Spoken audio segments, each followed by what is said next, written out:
Je vous salue, chers amis. Aujourd'hui, c'est Dudley Butler qui vous parle. Des messages des quatre coins du pays nous informent du très étrange comportement de robots perfectionnés à l'égard de leur patron. Il semble presque que ces machines se révoltent contre leur maître. Je ne citerai que quelques villes touchées. Carne-la-Moquette, Marne-la-Coquette, Mantes-la-Jolie et j'en passe.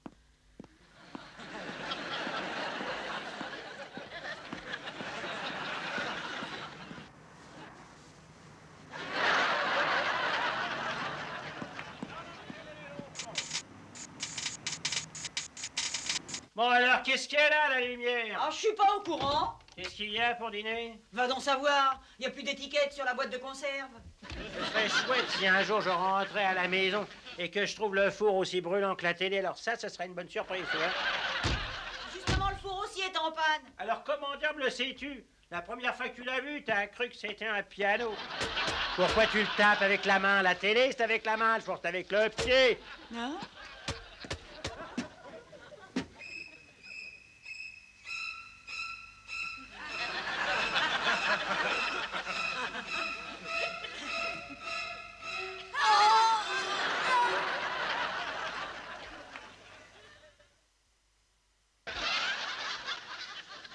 Maman, je vais aller prendre une douche.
Les dernières nouvelles! Spéciale dernière! Le mystère de télévision, émission spéciale!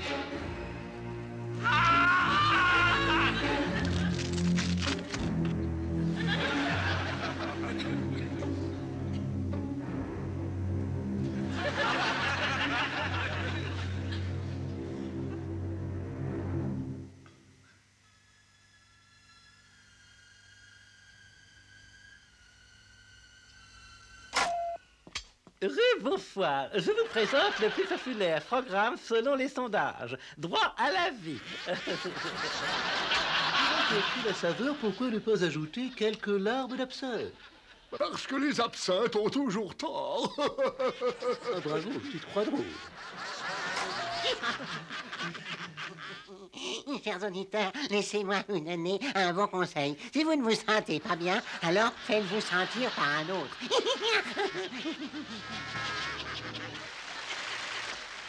L'amour trouve toujours son chemin. Le jeune Claude est un comédien au chômage.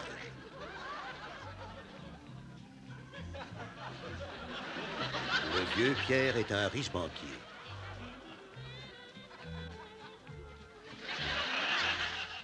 Alors, Fifi épousa le vieux Pierre et engagea le jeune Claude comme valet de chambre.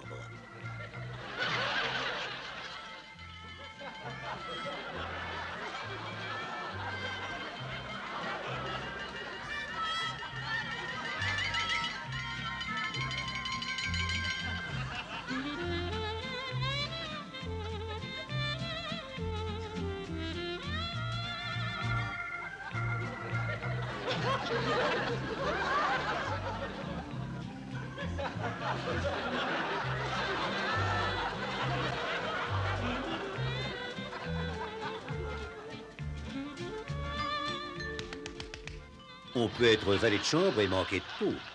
Alors le jeune Claude se transforma en chauffeur.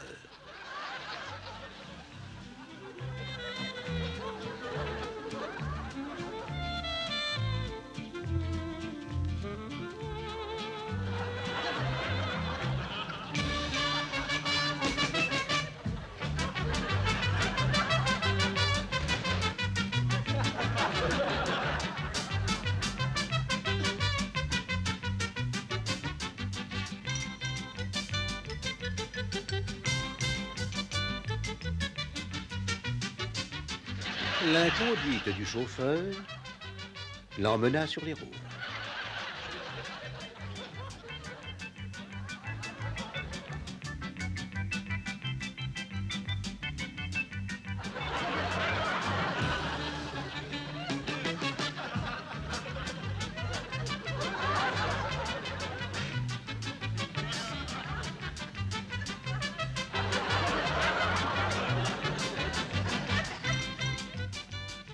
Mais quand il se présenta comme femme de chambre, ses ennuis empirèrent.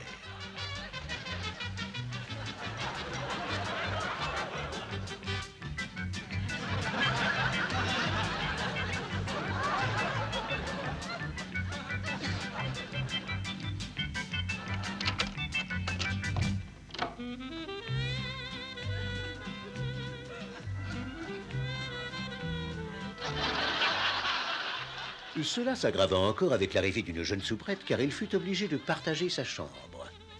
Il ne faut tout de même pas trop demander à la nature humaine.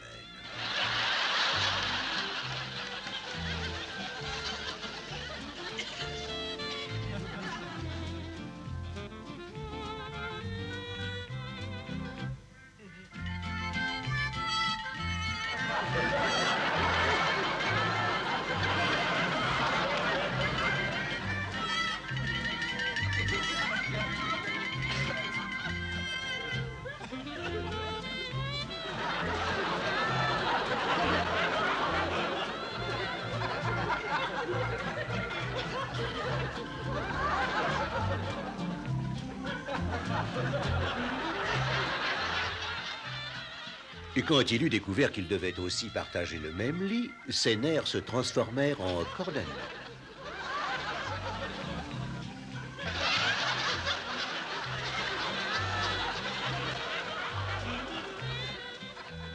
Par la force des choses, Fifi devint une épouse fidèle. Les linceuls n'ont pas de poche, mais on soupçonne les chemises de nuit d'en avoir. Une belle fin, non ?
Salut, Furius, mais qu'est-ce que tu fiches ici? Je croyais que t'étais en congé. Non, car notre gendarme veut que son palefroid soit prêt. Ça te plairait de le faire à ma place, mon gars? Oh non, Furius, je suis là pour faire une sieste dans la poêle. Oh, t'exagères. Je viens de tout nettoyer, tu vas tout me salir. Pourquoi? J'ai déjà appris un bain, mais il n'y a pas un an.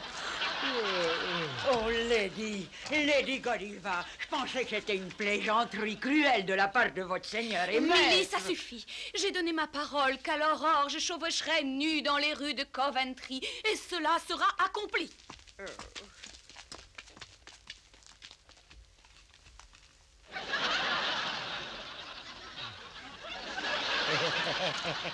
Furius, après réflexion, Furius, je suis pas contre l'idée de te remplacer d'apprêter le cheval. Ça m'ennuie mais je pas. croyais que tu te sentais trop fatigué. Non, c'est vrai, Furius, mais tout d'un coup, je me sens tourmenté. Non, non, non, je n'abuserai pas de ta générosité. Mais les amis, t'es c'est trop fait pour gentil. ça, Non, Furius, non, ils non. sont faits pour ça, tu Dis sais. donc, t'es sûr que t'as pas de Non, fièvre? je me sens très bien, Furius. Non, je Tu t'assure. devrais attendre à côté du cheval qu'elle soit montée. C'est pas bien dur, Furius. Moi, j'aime bien attendre. Et tu devrais t'assurer que la selle est bien pour aller avec ses vêtements. Et tu ne sauras ce qu'elle porte que quand elle sera là. Compte sur moi, Furius, mais compte sur moi. Et il se peut aussi qu'elle ait besoin que tu te glisses sous elle pour lui faire la courte échelle. Oh, je dis pas non, Furius. Donne-moi ça. Oh, t'es trop gentil. J'espère C'est que bien. t'auras pas de regrets. Oh, pas une once. Harold! Dis, c'est vrai, notre gendarme va descendre toute nue dans les rues de Coventry. C'est la vérité vraie, Tom. Tu sais que les gens ne causent que de ça dans le village. Quelle punition, Tom. C'est son époux, Léofric, qui a pensé à cette affreuse chose. Oh, c'est le diable en personne, ce bonhomme-là, c'est Oh, il pas a des vrai. idées, quelquefois. Oh, condamner une lady au striptease, c'est un proxénète. Ah, ça, je suis contre. Faut être cinglé d'aller se balader dans les rues dans cette tenue. Quelle tenue. Toute nue. Et avec rien sur elle. Oh. J'en frissonne d'avance. Et toi, Tom? Est-ce qu'il va monter l'énorme canasson blanc? Oui, je crois bien qu'elle serait mieux sur mon dos que sur celui de son canasson. Est-ce qu'elle va descendre toute la grande rue? Oui, je crois que oui. Oh, comment est-ce qu'elle monte À côté de la selle, sur la gauche. Dis donc, il me vient une idée, une bonne idée. Le trottoir où tu habites, il est à gauche, non? Oui. Hurrah, postons-nous là. Cesse de gémir, Milly. Ma volonté ne faiblira pas. L'ami, Oui? mène-moi mon palefroid. Avec joie, Notre-Dame. Oh, Milady, comment vous résignez-vous à sortir ainsi alors que tous les hommes vous regarderont? N'aie crainte, Milly. Une proclamation impose à chacun de nos citoyens de fermer ses rideaux et de clore ses volets. Lady, voici votre animal. On est prêt quand vous le souhaiterez. J'ai réchauffé la selle. Mes mains étaient brûlantes. J'ai mis des œillères au cheval, il est à vous. Oh non, non, Milady. Oh, empêchez notre chère dame de sortir. Elle va nous faire une angine, c'est sûr. Mais comment argumenter contre la décision d'un mari? Je pense que si notre dame pense qu'il faut y aller, ben elle doit y aller. On peut pas agir contre Oh, ça. Milady, renoncez à faire ça. Laissez-moi y aller à votre place. Non! Non. Milly, j'ai prié pour ne pas faillir. En dessous de ce drap, j'ai mon corps aussi nu que le jour de ma naissance. Calme, du calme. On ne rit pas. Allez. Oh, l'ami, j'implore votre aide. Ceinturez notre dame, qu'elle fasse pas ça. Oh, si le plaisir de notre dame est d'aller toute nue, sans rien, même sans pantalon, eh ben... Si elle est prête à y aller, j'ai aucun droit de la ceinturer. J'aimerais, c'est sûr, ça, mais comment? Oh, grand lâche. Grand lâche. Si ça vous amuse de voir Milady toute nue, ça vous regarde. Allez, oh mon ami, il est temps de me faire partir. Tranquille. On se contrôle tout doux. Et maintenant, oui. retournez dans les communs. Notre gentilhomme, je vous conseille de me laisser, vous tenir parce qu'il a tendance à être un peu fragant. Faudrait l'étrier un peu pour qu'il reste calme. Je monte, je le dois. Vous voulez un petit coup de main? Vous le voyez, je me débrouille très bien toute seule. Allons, sus à Coventry. Ah, vous voudrez. Oh, gentilhomme, le Harold, gars! viens une seconde. Mais Harold! Non, laisse-le Ah, ben, ça, voilà, elle est déjà loin. Ben, qu'est-ce qu'on fait? On la rejoindra pas, ce canasson court plus vite que nous, tu sais. Il faut absolument le rattraper. On peut pas la laisser comme ça. C'est pourquoi? Mais ce cheval, il n'a pas vu une jument depuis 15 jours. Quand il aura fait un mille, il risque de devenir nerveux. Alors on part pour Coventry. Allez, fais-toi! Savez-vous Savez-vous que dans l'île de Batane, un braque du nom de Sukeyetidan ne savait pas que la guerre était finie? Il hissait le drapeau tous les jours. Le gag, c'est que sa mère était née près de Marseille et son père tout près de Tokyo. Et tous les ans, il lançait des bombes sur Pearl Harbor. Croyez que pas beaucoup de gens le savent. Savez-vous que quand le président décida d'avoir une moustache, il se tapa une bière parce que la moustache? Savez-vous que le pourcentage de risque qu'on mette une bombe dans un avion est de 1 million contre 1? On a fait des statistiques exactes sur ce genre de risque. Et savez-vous que le pourcentage de risque qu'on mette 2 bombes dans un avion ne devient plus que de 1000 millions contre 1? En conséquence, la prochaine fois que vous monterez dans un avion, ne courez aucun risque. Emmenez votre bombe.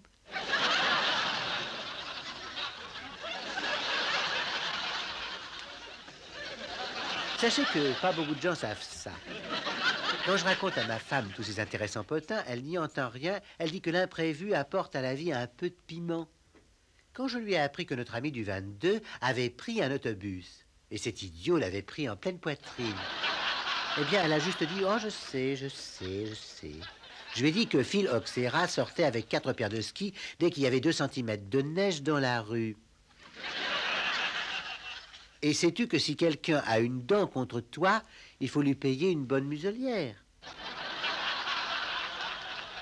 Elle a juste répondu, je sais. Et elle a dit, toi chérie, sais-tu que tout ça ne m'intéresse pas? En fait, je ne trouve pas ça tellement marrant. L'autre jour, un ami lui a dit, j'ai un nouveau boulot pour toi dans mon bureau. Elle a simplement répondu, dans quel tiroir?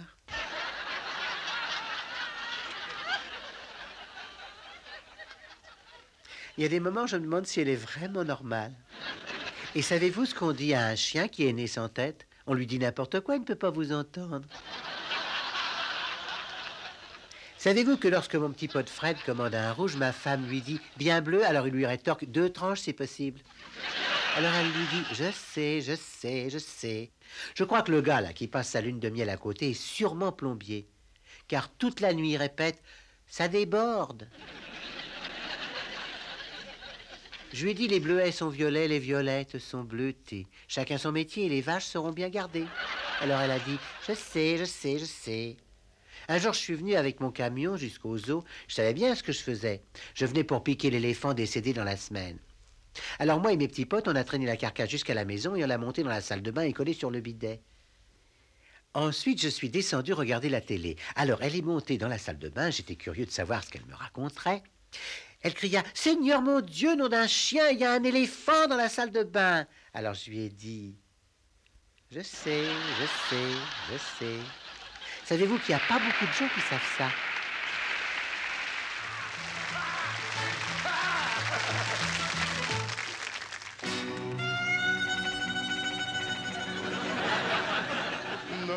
Maria était une gitane. Elle avait 2 grandes boucles d'oreilles dans son étable.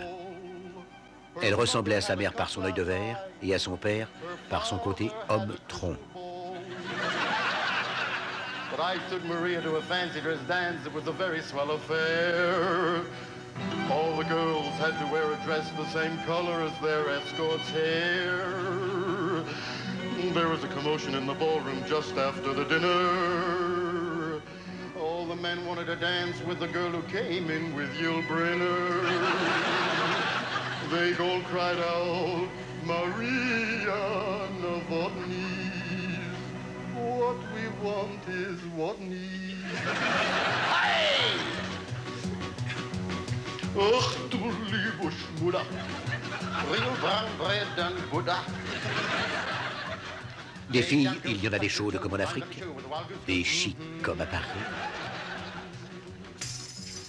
des froides comme en Alaska, c'est le cas de Maria.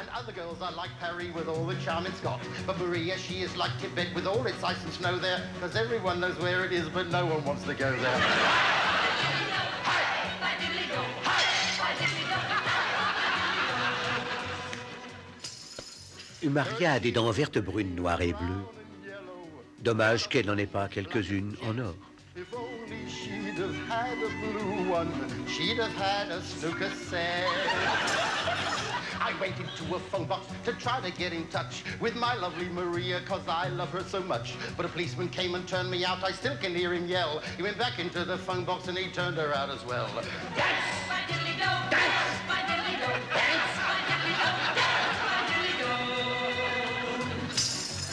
I twirled her round the dance floor. She said I hate the way. Un jour que je dansais avec Maria, elle m'a dit « Attention, tu dévisses ma jambe de bois !»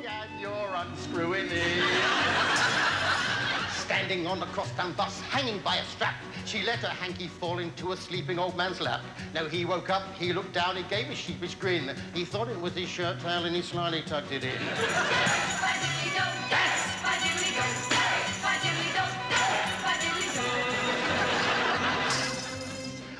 Un jour, je l'ai découverte toute nue dans la mer. Elle m'a dit qu'elle ne sortirait pas de l'eau. Ça tombait bien, je venais pour donner à manger aux requins.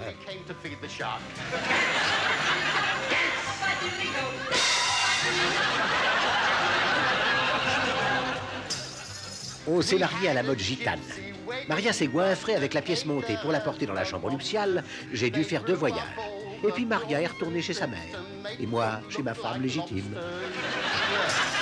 So she stuffed herself with wedding cake and beer and fish and chips. I carried her across the threshold. I had to take 2 trips. But I left the gypsy girl, she's ruined my poor life. She's gone back to her mother and now I'm going back to the wife.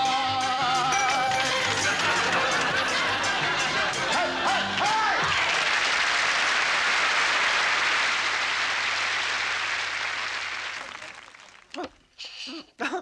Et maintenant, chers amis sportifs, voici la charmante Debbie Davidson.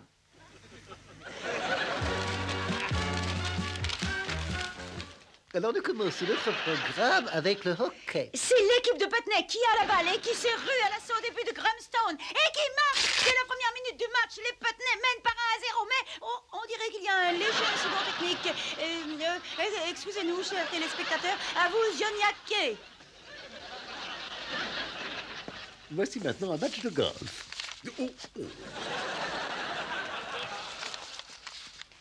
Il n'aura aucune difficulté sur ce trou et il le rate. Madame Randall a l'air parfaitement décontractée. Et elle réussit, elle a gagné. Et maintenant du football.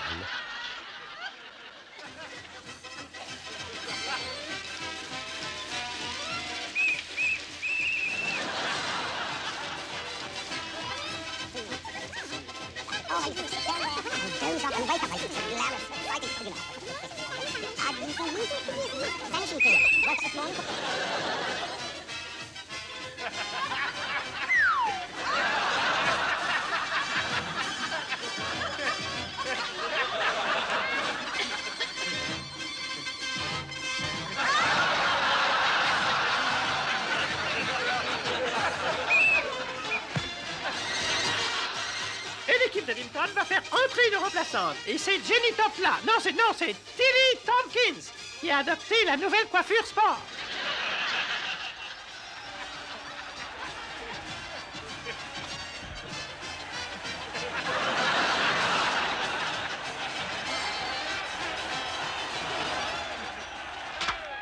Tilly Tompkins se retrouve à terre. Espérons que ce n'est pas grave.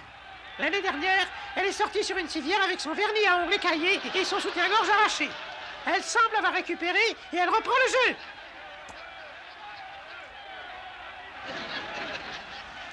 Elle est courageuse, cette Tilly Tompkins. Elle ne perd pas son admirable jeu de jambes. Tilly Tompkins a conservé son incomparable toucher de balle. Mais admirez ce sens inéludible. Quelle joueuse! La voici qui tente de s'infiltrer le long de la ligne de touche. On dirait que la balle lui colle littéralement au pied.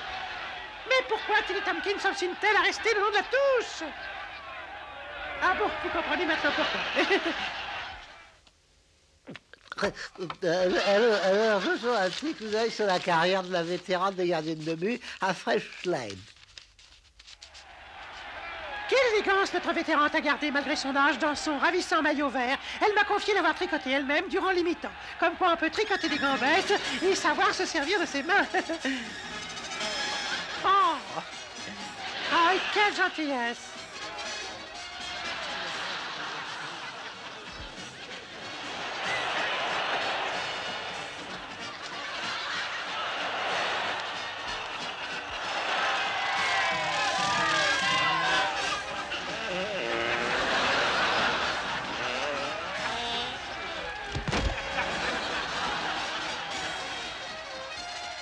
c'est évident, pénalty indiscutable. D'ailleurs, l'arbitre ne s'y laisse pas prendre et reste de glace devant les simagrées et les singeries de l'adversaire.